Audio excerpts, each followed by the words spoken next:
Mior. Every day, 2 billion cups of tea are consumed worldwide. But 3 centuries ago, tea was so rare in Britain that a single pound cost more than a month's wages for a labourer. The transformation from luxury curiosity to daily necessity didn't happen because people simply wanted a warm drink. It happened because an empire needed revenue, and tea became the product that could generate it at scale. In the early 1600s, European traders arriving in China encountered tea as one commodity among many. Silk and porcelain dominated the luxury markets. Tea was expensive, unfamiliar, and required specific preparation knowledge that most Europeans lacked. The Dutch East India Company began importing small quantities to Europe in the early 17th century, marketing it as a medicinal curiosity. When the British East India Company entered the trade in the 1660s, tea remained a niche product. The company's records show that in 1664, they gifted 2 pounds of tea to King Charles II. It was exotic enough to be a royal present, rare enough that most British subjects had never tasted it. But Britain faced a structural trade problem. China produced goods Europe wanted. Europe produced little that China needed. Silver became the primary currency of exchange, and vast quantities flowed eastward to pay for tea, silk, and porcelain. By the mid-1700s, this imbalance troubled British economic planners. The East India Company needed a product China would buy in return, something that could reverse or at least slow the silver drain. Opium became that product. The East India Company controlled opium production in Bengal and other parts of India. Though the company officially distanced itself from direct opium sales into China, it licensed private traders who carried the drug to Chinese ports. The system was deliberately indirect. The company sold opium at auction in Calcutta. Private merchants transported it to the Chinese coast. Chinese smugglers brought it inland. The silver those smugglers paid flowed back through the system to British accounts. By the 1830s, opium exports to China generated enough revenue to cover the East India Company's tea purchases and more. The trade triangle was complete. British manufactures and Indian opium went east, Chinese tea came west, and silver circulated within the system instead of hemorrhaging out of it. China's Qing government recognized the damage. Opium addiction spread through coastal provinces and into the interior. In 1839, Imperial Commissioner Lin Zexu arrived in Canton with orders to end the trade. He confiscated and destroyed over 1,000 tons of opium belonging to British merchants. The British government, under pressure from trading interests, responded with military force. The First Opium War lasted from 1839 to 1842. British naval technology, particularly steam-powered warships and long-range artillery, overwhelmed Chinese coastal defenses. The Treaty of Nanking that ended the war ceded Hong Kong to Britain, opened 5 Chinese ports to British trade, and imposed an indemnity of 21 million silver dollars on China. It did not legalize opium, but it dismantled the mechanisms China had used to restrict it. The treaty system transformed tea's supply chain. Before 1842, the East India Company purchased tea through a controlled monopoly in Canton, navigating Chinese regulations and middlemen. After the treaty, British merchants operated in multiple ports with fewer restrictions. Tea prices in Britain dropped. Consumption increased. In 1840, the average Briton consumed around 1.5 pounds of tea per year. By 1900, that figure exceeded 6 pounds. The drink moved from parlour luxury to factory floor staple. But dependence on Chinese tea created a second vulnerability. The East India Company and later the British government sought to grow tea within territories they controlled. In the 1820s and 1830s, British botanists and adventurers smuggled tea plants and manufacturing knowledge out of China. Robert Fortune, a Scottish botanist, travelled disguised into Chinese tea-growing regions in the 1840s, collecting plants and observing production techniques.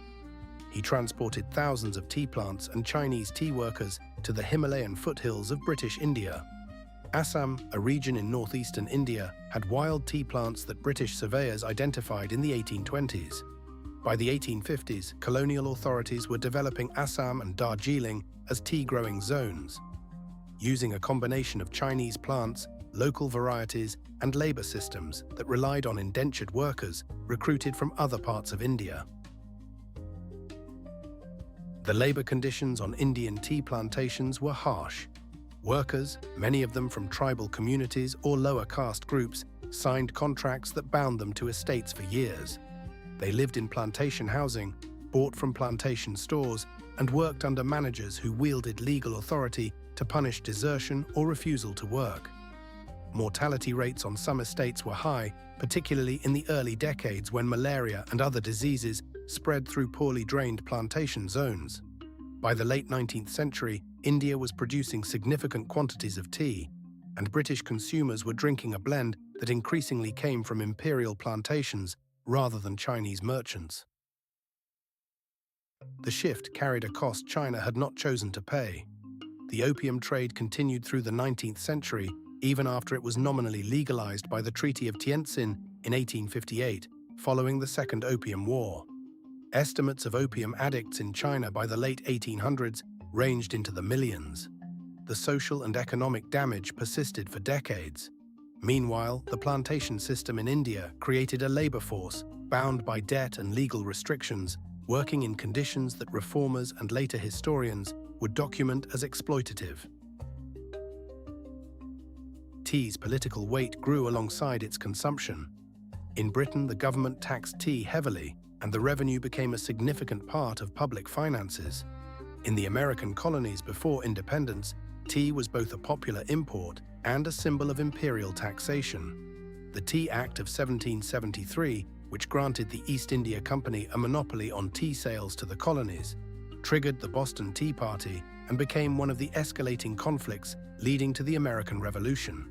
The British government's need to tax tea and the East India Company's need to move product intersected with colonial resentment over representation and economic control. By the early 20th century, the global tea trade had matured into an industrial system. India and Ceylon, now Sri Lanka, were the dominant producers for the British market. China's share had diminished. Auctions in London set prices that plantations in Asia depended on. Brands emerged, blending teas from different regions to create consistent products. The supply chain that once required a year-long voyage and diplomatic negotiation had become routine. Refrigerated ships reduced spoilage. Telegraph cables allowed price information to move faster than the product itself. Tea was no longer a curiosity or a luxury.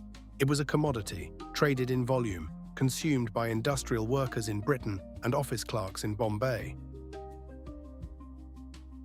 The patterns established in tea's imperial expansion persisted. Producing regions remained economically dependent on export markets they did not control. Labor forces in those regions worked under conditions shaped by colonial priorities, not local needs.